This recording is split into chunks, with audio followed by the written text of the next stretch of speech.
월요일 이 시간 함께하는 승문규 전문가님 안녕하세요. 안녕하세요. 깐깐한 경제 꼬집어드리는 스마일보이 승문규입니다. 네. 저 오늘은 직접 상담해 주신 사례를 먼저 살펴보면서 내용을 들여다보기로 했는데 일단 보험료는 많은데 대뇌동맥류 보험금이 0원인 사연을 소개해 주신다고 하셨어요. 전문가님께서 직접 상담해 주신 내용을 저희가 방송에 맞게 재구성했는데요. 함께 들어보겠습니다. 안녕하세요. 50대 맞벌이 부부입니다.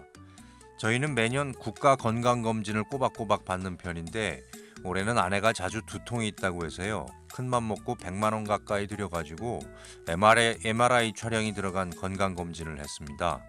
근데 검진에서 대뇌동맥류 의심이라는 소견이 나왔고요.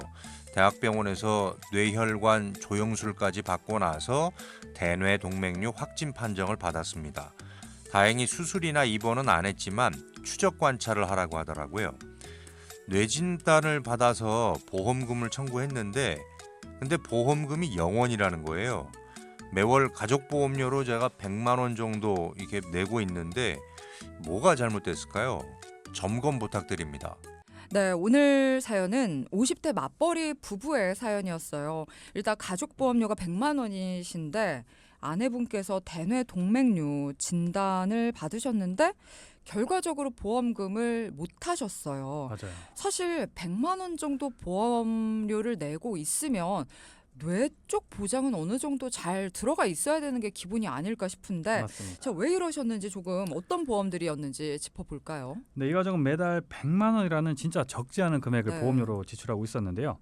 이렇게 비싼 보험료를 내고 보장을 못 받는 게 상식적으로 좀 말이 안 되잖아요. 네. 그래서 제가 가지고 있는 보험들을 좀 분석을 해봤는데요. 우선 사연자분은 CI보험, 건강보험, 실손보험 이렇게 총 3건 있으셨고 이 보장 내용이 사망보험금 6천만 원, 그리고 중대한 질병 진단 시에는 3천만 원이 선지급이 되고, 그리고 특약으로 암진단 2천만 원, 뇌출혈 급성심근 경색 3천만 원, 입원비, 수술비 보장에 보험료가 월 50만 원이었습니다. 네. 지금 사연자분 그 본인의 보험료 50만 원 중에 보장 내용들이 뇌출혈로 돼 있는 거네요. 맞아요. 그러면은 아내분과 자녀분은 어떻게 돼 있나요? 네, 아내분은 종신보험 한 건, 건강보험 한 건, 실손보험 한 건 해서 월 35만 원이었고 네. 이에 대한 보장 내용은 사망보험금 1억 원, 뇌졸중 2천만 원, 아내분은 또 뇌졸중으로 돼 있네요. 맞습니다. 네. 그리고 급성심근경색 2천만 원, 수술비, 입원비, 실손 보장이었고 자녀분은 건강보험 한 건에 실손보험 한 건 이렇게 월 15만 원이었는데 보장 내용은 암진단비 1억 원, 뇌혈관 진단비 3천만 원, 허혈성 심장 진단비 3천만 원, 수술비, 질병상의 후유장애 3%부터 보장받는 걸로 구성이 되어 있었습니다. 자녀분께 아주 그죠? 잘 돼 있네요. 맞습니다. 네. 아니 자녀분은 이렇게 잘 구성을 해주셨는데 일단 사연자분 가족의 보험 어떤 부분을 문제라고 먼저 짚으셨나요? 네, 먼저 보험료가 너무 높았어요. 이렇게 보험료가 높았던 이유는 바로 사망보험금 때문이었는데요. 네. 이 사망보장이 남편분은 6천만 원, 아내분은 1억이었습니다. 보통 사망 보장금도 보통 주소득원이 높은 사람이 더 높게 돼 있는데 맞아요. 그러면 이 가정은 지금 뒤바뀐 아내분이 거죠. 아내분이 소득이 더 많아서는 아니고요. 그렇죠. 바뀌어 있네요. 그러면. 네, 이렇게 사망보험금 자체가 왜 비싸냐 이런 네. 질문들 좀 많이 하시는데 이 사망보험금이 비싼 이유는 사람은 언젠간 사망을 하잖아요. 네. 그래서 이 보험금을 반드시 지급해야 될 보험금이어서 보험료가 비싼 겁니다. 이 그다음 문제점은 이 사연자분과 아내분의 보험은 내 심장의 보장 범위가 좁았습니다. 그렇죠. 뭐 뇌출혈 아니면 뇌졸중. 뇌졸중 맞습니다. 이런 협소했는데 보장 범위 설명을 다시 한번 좀 해주세요. 이게 아마 이번에 보험금을 한 푼도 못 받은 이유 같은데요. 맞아요. 이게 뇌진단비는 크게 3가지가 있습니다. 네. 혈관이 터졌을 때 보장을 받는 뇌출혈, 그리고 혈관이 터지거나 막혔을 때 받는 뇌졸중, 그리고 뇌졸중, 뇌출혈을 포함하고 기타 뇌혈관 질환과 뇌졸중 후유증 등을 보장하는 뇌혈관 질환 진단비, 이렇게 총 3가지가 있는데 네. 지금 사연자분은 뇌출혈, 그리고 아내분은 뇌졸중으로 되어 있었고 자녀분은 뇌혈관 질환이 되어 있었어요. 네. 그러면 뭐가 보장 범위가 가장 넓냐? 뇌혈관 질환 진단비가 가장 넓고 네. 그 다음이 뇌졸중, 가장 좁은 게 뇌출혈입니다. 네. 그리고 현재 자녀분을 제외하고 두 분은 이 뇌혈관 질환 보장이 전혀 없으셨고요. 네. 그리고 아내분의 경우도 뇌졸중으로 되어 있으셔서 대뇌 동맥류 진단 시에 보험금을 수령받지 못한 거였습니다. 사연자분의 경우도 아내분과 동일하게 진단을 받게 되면 뇌출혈 진단비만 있으셨잖아요. 네. 그래서 지급받는 보험금은 0원이 되는 거죠. 사실 자녀보다는 부부에게 이런 보장들이 더 필요한데 그 부분을 못 챙기고 계셨습니다. 그러니까 그냥 뭐가 넓고 이거 챙기려고 하기 전에 그 약관에 뇌출혈, 뇌졸중 들어가 있으면 의심부터 하는 게 맞습니다. 보장 맞을 범위가 것 좀 같죠. 좁다. 예, 네. 그러니까 그 단어만 들어가 있다라고 하면은 좀 체크를 꼭 해보셨으면 좋겠다라는 생각을 합니다. 네. 일단 뇌혈관 진단비가 보장 범위를 그래도 가장 넓게 갖고 있다 이렇게 생각하면 되는 거죠. 맞습니다. 그래서 이 부부의 경우에는 왜 못 챙겼는지 여쭤보니까 네. 가입 당시에 설계사분이 암, 뇌, 심장 보장이 완벽하게 다 돼 있어 이렇게 말을 하셨기 때문에 신경을 전혀 안 쓰고 있었던 거죠. 네. 그래서 오늘 동키 여러분들에게 특히 강조해 드리고 싶은 점 꼭 기억해 두시면 좋을 내용 다시 한번 말씀드리겠습니다. 바로 오늘의 핵심 포인트. 설계사가 가입 당시 뇌진단비 보장이 다 된다는 말을 했더라도 반드시 뇌보험 점검을 통해 뇌혈관 질환 진단비로 되어 있는지 체크를 해서 혹시 모를 위험에 대비하셨으면 좋겠습니다. 네. 제가 앞서서 그러니까 여러분들 보험에 뇌졸중, 뇌출혈이란 단어가 보이면은 그래도 한번 확인을 해 보셔라. 그런 경우도 있겠죠. 뭐 뇌출혈도 있는데다가 또 맞습니다. 뇌혈관 전체적으로 넓은 게 같이 있을 경우도 있지만은 웬만하면은 보장 범위가 가장 넓은 걸로 한 항목을 들어넣는 경우가 많거든요. 근데 그게 없이 뇌출혈이나 뇌졸중 항목으로만 돼 있으면은 이럴 경우가 사실은 굉장히 많다라고 알고 있어요. 나 분명히 뇌 질환 보장 들었는데 근데 결과적으로 내가 아프게 됐을 때는 보장을 못 받는 그 다른 항목에 내가 이제 아픈 그 질환을 겪게 되는 거죠. 자, 일단 이 사연자분 가족 부부의 보험을 저희가 들여다봤고 문제점도 살짝 파악을 했는데 그렇다면 과연 이분들은 어떻게 점검을 하신 후에 리모델링이 이루어졌을까요? 네, 우선 사연자분은 CI 보험 가지고 계셨잖아요. 네. 이 CI 보험의 줄임말이 중대한 질병의 줄임말이거든요. 네. 이 중대한 질병 안에도 이 뇌혈관 질환은 포함되어 있지 않습니다. 너무한 것 같아요. 네. 너무해. 그래서 이 주계약을 네. 6천만 원에서 3천만 원으로 절반 정도 감액 이제 보험금을 낮추는 거죠. 네네. 그렇게 하고 유지를 한 거고요. 그리고 건강보험 안에 보장 범위가 좁았잖아요. 네네. 내 심장은 좁아서 암 진단비를 제외한 나머지 특약은 삭제를 했습니다. 갖고 있어봤자 별로 도움이 안 되는 것들이었죠. 네. 너무 보장이 적으니까. 없앤 게 아니라 불필요한 부분들만 삭제를 했다. 그리고 이 실손보험은 이제 4세대로 전환 예정이어서 미리 4세대로 전환해서 보험료를 낮춰서 유지하기로 하셨고요. 네. 그리고 이제 보완을 하셔야 되잖아요. 그럼요. 그러니까 보장 범위가 기존에 좁았던 뇌혈관 진단비를 보완을 해드렸는데 2천만 원 정도 보완해드렸고 그리고 급성심근경색에서 허혈성 심장 질환 진단비로 바꿔드렸어요. 그 2천만 원과 수술비 등을 보완해드렸고요. 암 진단비도 2천만 원 추가로 보완해드렸습니다. 그러니까 뇌랑 심장은 보장 범위를 지금 제일 넓게 해서 네, 해주신 거고 암 진단비는 추가를 해주신 거네요. 맞습니다. 네. 그럼 보험료가 늘어야 되잖아요. 그렇죠. 근데 보험료 늘지 않고 기존 50만 원에서 35만 원으로 15만 원 절감했습니다. 와. 그럼 보험료는 줄었는데 네. 보장받는 금액은 어떻게 바뀌었는지 상담 전과 상담으로 구분해서 설명드리겠습니다. 네, 일단 뭐 보장이 지금 금액 같은 것도 어떻게 달라지는지 한번 말씀을 해주세요. 네, 우선 상담 전에는 아내분이 진단받은 대뇌 동맥류 이 진단받았을 때 보험금이 없으셨어요. 네. 왜 없었냐? 뇌출혈만 있으셔서 보험금이 0원이었습니다. 그렇죠. 하지만 상담 후에는 아내분이 진단받은 똑같은 케이스로 진단받았을 때 뇌혈관 진단비가 2천만 원 있었어요. 네. 그리고 그 질환으로 코인 색전술이나 스텐트 삽입 수술을 할 경우에 2천만 원을 추가적으로 더 받을 수 있게 된 거예요. 그러니까 이거는 대부분은 뇌 질환이나 발병을 하게 되면 수술 같은 것도 치료가 같이 당연히 이루어지죠. 수술을 할 경우도 네, 있고 네. 안 할 경우도 있는데 네. 수술을 하게 되었을 때 추가로 더 받게 이제 되시는 거죠. 네. 그리고 이 진단비는 1회만 지급되지만 수술비 2천만 원은 반복적으로 이제 받으실 수 있게 되었다는 거죠. 네. 기존 보험으로는 보험료를 잔뜩 내고 계셨지만은 이런 질환들이 발생했을 때 보험금을 영원 받을 가능성이 있는 항목까지도 지금 보장을 다 넓혀 주신 것 같아요. 일단 조정 후에는 진단 시에는 2천만 원, 거기에 수술까지 하게 되면 진단비와 수술비를 같이 받는 거니까 최대 4천만 원을 받게 되시는 거네요. 맞습니다. 이 뇌진단비뿐만 아니라 심장 진단비도 보장 범위를 좀 넓혀 드렸는데요. 네. 허혈성 심장 진단비 2천만 원과 허혈성 심장 수술비 2천만 원을 넣어 드려서요. 만약 협심증으로 진단받고 수술을 하게 되었다.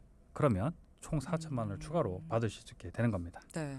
일단 뇌와 심장의 경우에는 결국 영원에서 최대 4천만 원까지 받을 수 있게 바꿔 드린 거네요. 맞습니다. 네. 여기서 주의사항 하나 말씀드리면 네. 이 약관상에 뇌진단비나 심장진단비를 지급받으시려면 두 가지 검사가 충족되어야 돼요. 네. 만약 MRI나 CT 중 하나를 먼저 찍으셨어요. 거기서 의심소견을 받으셨다. 그러면 하나의 검사가 더 필요해지게 되는 거죠. 그래서 추가 검사인 혈관 조영순 검사를 하나 더 시행한 후에 최종 진단을 받으시면 두 가지 검사를 받은 걸로 충족이 되어서 보험금을 지급받으실 수가 있습니다. 아, 이런 거는 만약에 의사 선생님이 그냥 MRI나 CT로만 판단을 하시고 네. 뭐 큰 막 지금 발병 상태가 아니어서 나중에 추적 관찰하자 이러고 돌려 보냈으면은 보험금을 못 받으시는 받네요. 거죠. 맞습니다. 그럴 경우에는 더 확실하게 합시다라면서 좀 요구할 것들을 챙겨 놔야 되네요. 환자 입장에서도. 그러니까 이렇게 두 가지 검사를 통해서 최종 진단을 받아야만 진단금을 받을 수 있다라는 것까지 꼭 기억을 해주시면 좋을 것 같습니다. 일단 사연자분은 잘 정리가 된 것 같고요. 그렇다면 아내와 자녀분은 어떻게 됐을까요? 네, 안타깝게도 아내분은 현재 진단을 받으셨잖아요. 네. 그래서 보완이 안 되십니다. 그래서 기존 보험은- 건강할 때 그러니까 제대로 가입하든지 아니면 맞습니다. 점검 받으셔야 돼요. 그렇습니다. 예, 건강할 때 받으셔야 되는데 그 네. 부분이 아니어가지고 그대로 이제 기존 보험을 유지해야 되는데 아까 사망 보험금이 많으셨잖아요. 네. 1억 원까지 있으셨는데 이만큼 필요 없다고 말씀을 해주셔서 5천만 원으로 감액을 하고 유지를 하셨습니다. 네. 그리고 자녀분의 경우에는 가장 넓게 보장 범위를 넓게 가지고 계셨기 때문에 기존 보험을 그대로 유지하는 것으로 권장을 드렸습니다. 네. 암 진단비 1억 돼 있는 사람 전 처음 봤어요 지금. 자녀가 되게 쌉니다. 네. 그러니까요. 또 어릴 때 드러나야 되나 봐요. 맞습니다. 이런 것도 또 알게 되네요. 일단 아내분은 뭐 기존 보장을 지금으로서는 유지를 할 수밖에 없는 상황이신데 그래도 추적 관찰 중이시니까 심각한 상황이 아니라서 조금은 다행이라는 생각이 들고요. 또 이렇게 안타까운 사연 접할 때마다 우리가 건강할 때 제대로 첫 단추 끼우는 것도 중요하고 맞아요. 이미 가입하신 분들은 만약의 상황을 대비해서 한번 체크를 해보고 점검을 받는 게 얼마나 중요한지를 다시 한번 알게 됩니다. 혹시라도 지금 청취자분들 중에서도 점검받고 싶다 하는 분들은 12시 생방송 끝나기 전까지만 샵 0999로 상담이라고 남겨주시면 돼요. 그럼 방송 끝나자마자 승문규 전문가가 바로 1대1 맞춤 솔루션 도와드릴 겁니다. 자, 이제 그러면은 보험료는 전체적으로 어떻게 바뀐 건가요? 네, 사연자분 가족보험료가 기존 100만 원에서 65만 원으로 35만 원 절감했습니다. 네. 이제 이 줄인 35만 원을 저축으로 활용을 하는데 목적에 맞게 분산을 해드렸습니다. 네. 우선 15만 원은 자녀 학자금 마련 목적을 위해 ISA 계좌에 ETF 투자를 시작하셨고요. 그럼 이 ISA 계좌가 어떤 계좌냐? 이 ISA 계좌는 3년 만기 시에 이자나 또는 뭐 투자 수익의 200만 원까지는 비과세가 되는 거거든요. 네. 그래서 200만 원까지는 세금이 없는 거고 200만 원을 초과했다. 초과 수익에 대해서는 9.9%만 과세되는 절세 계좌이기 때문에 매 3년마다 활용하시기에 좋은 통장입니다. 참 35만 원 우리가 별거 아니라고 생각하는데 이것도 목적에 맞게 분산을 해서 지금 배분을 해주셨네요. 맞습니다. 자, 일단 35만 원 중에 15만 원은 자녀 학자금 용도로 저축이 됐고요. 그러면 나머지 20만 원은요? 네, 이 나머지 20만 원은 본인들의 노후 자금에 보태기로 하셨습니다. 이 7% 최저 보증되는 변액연금에 납입을 시작하셨고요. 20만 원을 10년 납입하시고 70세부터 사망 시까지 월 22만 원을 수령받으실 수 있게 되었는데요. 이 월 22만 원 받는 돈으로 매년 납입해야 되는 실손보험과 은퇴 후에 납입하게 될 보험료를 납부하는 데 사용하면 되겠다고 그러네요. 좋아하셨습니다. 네. 실손은 죽을 때까지 내야 되는 거니까요. 맞습니다. 이 보장받을 네. 때까지 내셔야 되는 부분이기 때문에 그 부분 내시는 거고, 그리고 자녀 교육 자금은 또 끝나잖아요. 네. 이 끝나시면 지금 내시는 곳에 추가 납입을 하셔가지고 연금액을 더 증대하는 것으로 권장을 드렸습니다. 네. 자, 이렇게 그 변액 최저 보증에 대해서 조금 말씀을 해주시면 좋을 것 같아요. 네네. 일단 이 최저 보증이 그러면은 최저 보증되니까 중간에 돈을 찾는 것도 이득인지 아니면은 뭐 연금으로 끝까지 갖고 가는 게 좋은지 그런 것도 전 궁금하더라고요. 네, 이 최저 보증되는 게 네. 중도에 해지했을 때는 최저 보증이 되지 않습니다. 아, 그래요? 네. 그게 뭐 7%, 8%, 5% 이렇게 보증이 된다고 해서 네. 이게 중도에 해지했을 때 보증되는 게 아니라 연금 받으셨을 때 연금액에 대해서만 보증이 되는 겁니다. 그래서 단순히 이율만 보실 게 아니라 네. 실질적으로 내가 지급받는 연금이 얼마인지 정확하게 체크를 하고 준비하시는 게 유리하다고 볼 수 그러니까 있습니다. 최저 보증률 그런 이율 퍼센트 따지는 것보다 결과적으로 그래서 내가 나중에 연금을 얼마씩 받는데 맞습니다. 월에 얼마씩 평생 받는데 그 얼마가 더 중요한 거예요. 그렇죠. 연금 받으실 때 대부분 그냥 이율 보고 선택하시는 분들 네, 많은데 왜냐하면 그럴 것 같거든요. 그러면 당연히 높을 거라 생각하는데 네. 그게 아니라는 거죠. 지급 구조가 조금씩 다르기 때문에 그거랑 상관이 없구나. 얼마 또. 타는지가 가장 중요하다. 그렇구나. 이렇게 말씀드릴 수 있겠습니다. 그러니까 연금 상품은 결과적으로 연금을 얼마 타는지가 가장 중요하다고 맞습니다. 합니다. 네. 참 그러니까 아우 뭐 20만 원 그거 뭐 연금 준비한다고 나중에 뭐 그 20 몇만 원 받아서 뭐 하겠어가 아닌 것 같아요. 노후에는 정말 이 보험료를 추가적으로 실손 같은 경우는 정말 보장받을 때까지 사망 시까지 계속 내야 되는데 소득도 전혀 없는 상황에서는 보험료 내는 것도 사실 부담될 수가 있잖아요. 그런데 이렇게 연금으로 단돈 얼마라도 꾸준하게 내가 사망할 때까지 들어온다라고 하는 거는 굉장히 안전적인 그런 금액 같아요. 참 지금은 20만 원 가지고 뭐 해 싶지만 나중에는 정말 도움이 될 금액이 아닐까 싶습니다. 자, 이렇게 돈키호테 전문가는 정말 사연자분의 상황을 철저하게 점검을 해서 문제점이 있다면 문제점을 개선하고 더 좋은 방향으로 솔루션을 해주고 있습니다. 자, 오늘 월요일 또 정말 도움되는 이야기로 함께 시간 보내봤습니다. 오늘도 승문규 전문가님 고생 많이 하셨고요. 저희 다음 시간 또 기다리고 있을게요. 고맙습니다. 감사합니다.